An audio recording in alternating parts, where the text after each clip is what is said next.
call is now being recorded. Baik, Assalamualaikum warahmatullahi wabarakatuh. Selamat sore teman-teman.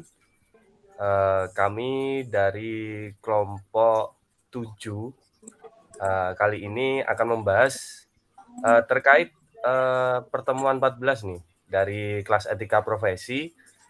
Kali ini kita akan membahas Undang-Undang Paten, Undang-Undang Hak Cipta, Undang-Undang ITE, dan Undang-Undang Merek dan Undang-Undang Rahasia Dagang.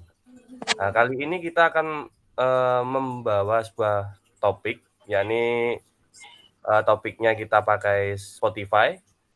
Di awal kami perkenalkan dulu kelompok 7. Di sini ada Sangaji Wicaksono, ada Saya Audi sendiri. Anta, ada Fajar Wirawan, dan saya sendiri Bagas Wahyu Saifullah.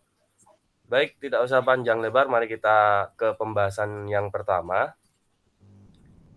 Ini permasalahan dari Spotify sendiri ini karena pelanggaran hak cipta layanan streaming musik itu dituding menggunakan ribuan lagu tanpa izin. Nah, ini jadi kita ambil topik studi kasus yang pertama ini dari Spotify. Nah, ini permasalahannya yang timbul dalam Spotify ini. Spotify ini dikatakan melanggar hak cipta karena dari Spotify sendiri ini menggunakan ribuan lagu tanpa izin dari sang pencipta lagu aslinya, seperti itu. Jadi ada klaim dari si sang pencipta lagu terhadap ketidaknyamanannya ke aplikasi Spotify ini. Lanjut.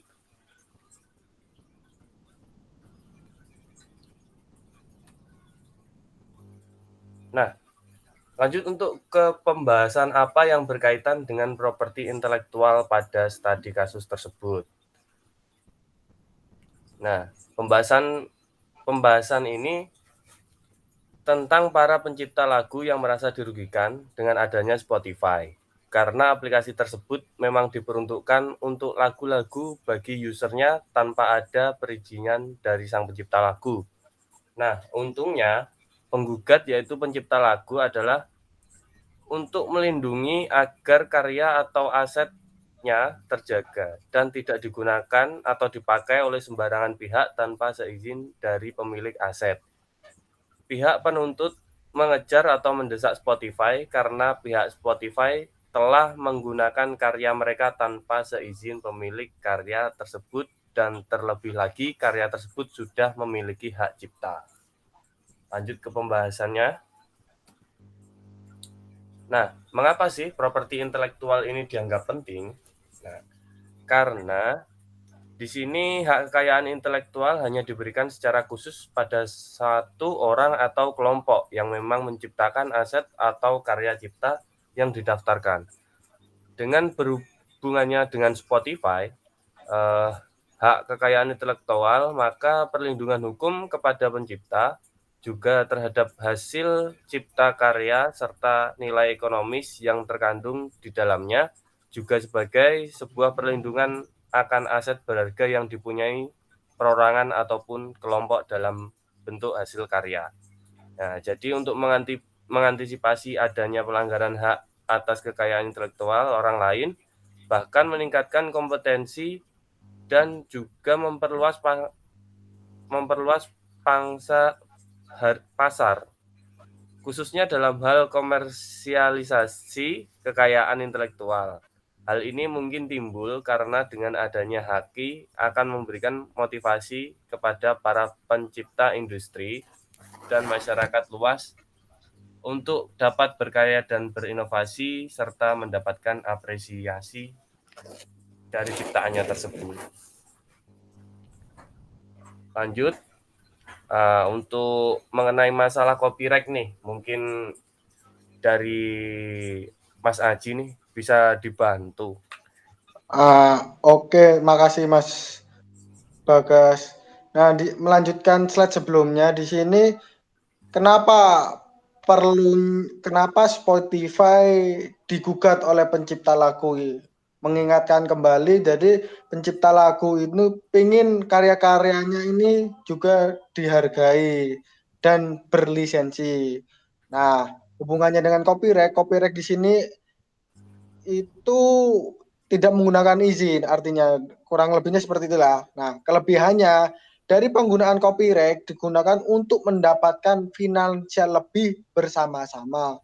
Untuk batasannya ada di badan hukum yang menaungi copyright tersebut, tidak terlalu kompleks atau tidak tegas dalam menangani problem yang ada saat ini. Begitu. Next. Nah, patent.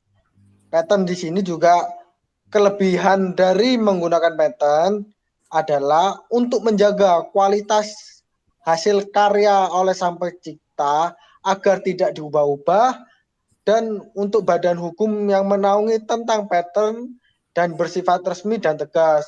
Batasan dari patent sendiri adalah karya yang tidak dapat diimprovisasi. Jadi di patent sini sangat menjunjung tinggi tingkat originalitas dari sang pencipta, khususnya lagu dalam bidang Spotify ini ya teman-teman. Nah, Trade Secret Law. Nah, apa kelebihannya? Kelebihannya di sini adalah dapat melindungi sebuah informasi yang dianggap memiliki nilai jual atau nilai ekonomi apabila sifat kerahasiaan informasi tersebut dapat digunakan untuk menjalankan kegiatan atau usaha yang bersifat komersial atau dapat meningkatkan keuntungan secara ekonomi. Nah, batasan dari trade secret law di sini tidak diketahui oleh umum. Nah, begitu teman-teman, 3 patokan yang harus dijadikan bahan acuan. Oke, slide-nya. Nah, adapun undang-undang patent di sini diatur pada Undang-Undang Patent Nomor 13 Tahun 2016 yang bertuliskan adalah hak eksekutif yang diberikan oleh negara kepada investor atas hasil invensinya di bidang teknologi untuk jangka waktu tertentu, melaksanakan sendiri invensi tersebut untuk memberikan persetujuan kepada pihak lain untuk melaksanakannya. Nah, begitu teman-teman. Untuk next slide-nya kita dilanjutkan oleh Mas Audi ya. Ya Mas, untuk selanjutnya UU Hak Cipta yang terdapat pada nomor 28 tahun 2014. Yang pengertiannya itu hak eksklusif pencipta yang timbul secara otomatis berdasarkan prinsip deklaratif setelah suatu ciptaan diwujudkan dalam bentuk nyata tanpa mengurangi pembatasan sesuai dengan ketentuan peraturan perundang-undang. Next. Lalu yang kedua selanjutnya UU ITE. UU ITE adalah undang-undang yang mengatur tentang informasi elektronik dan transaksi elektronik yang terdapat pada nomor 19 tahun 2016. Informasi elektronik diartikan sebagai salah satu atau sekumpulan data elektronik termasuk tetapi tidak terbatas pada tulisan, suara, gambar, peta, rancangan, foto, elektronik data intersing atau EDI yang singkat, surat elektronik atau email, telegram, teleksi, telekom atau sejenisnya. Sedangkan transaksi elektronik adalah perbuatan hukum yang dilakukan dengan menggunakan komputer, jaringan komputer, atau media elektronik lainnya. Next. Lalu untuk undang-undang merek yang terdapat pada nomor 20 tahun 2016, yaitu pengertiannya adalah tanda yang dapat ditampilkan secara grafis berupa gambar, logo, nama, kata, huruf, angka, susunan warna dalam bentuk 2 dimensi. Dan ada juga untuk tiga dimensi, yaitu suara, hologram, atau kombinasi dari dua atau lebih unsur tersebut untuk membedakan barang. Dan jasa yang diproduksi oleh orang atau badan hukum dalam kegiatan perdagangan barang atau jasa. Next. Lalu untuk yang terakhir yaitu Undang-Undang Rahasia Dagang pada nomor 30 tahun 2000.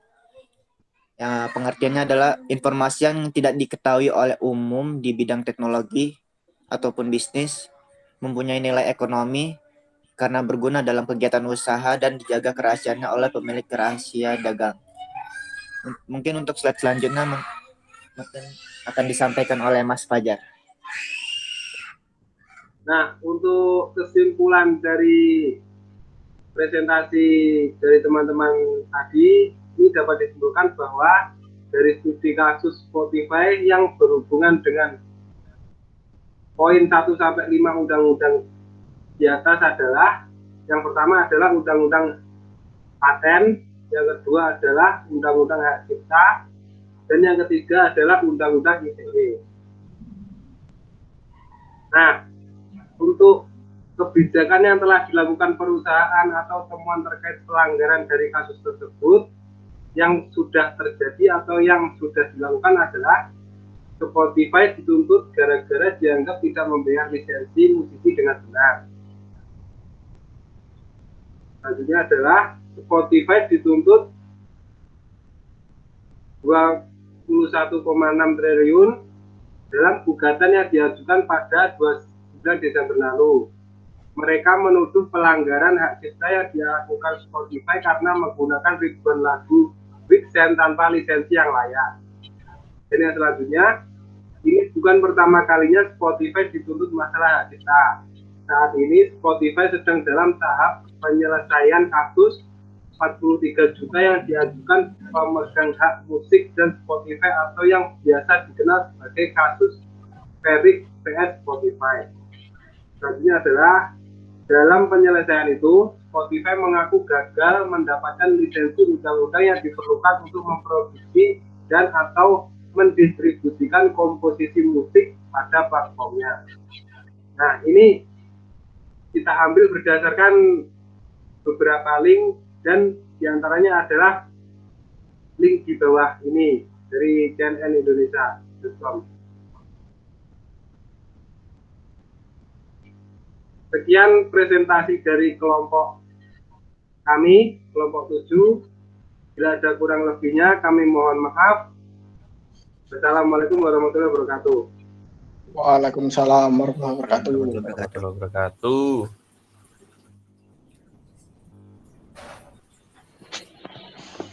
Jadi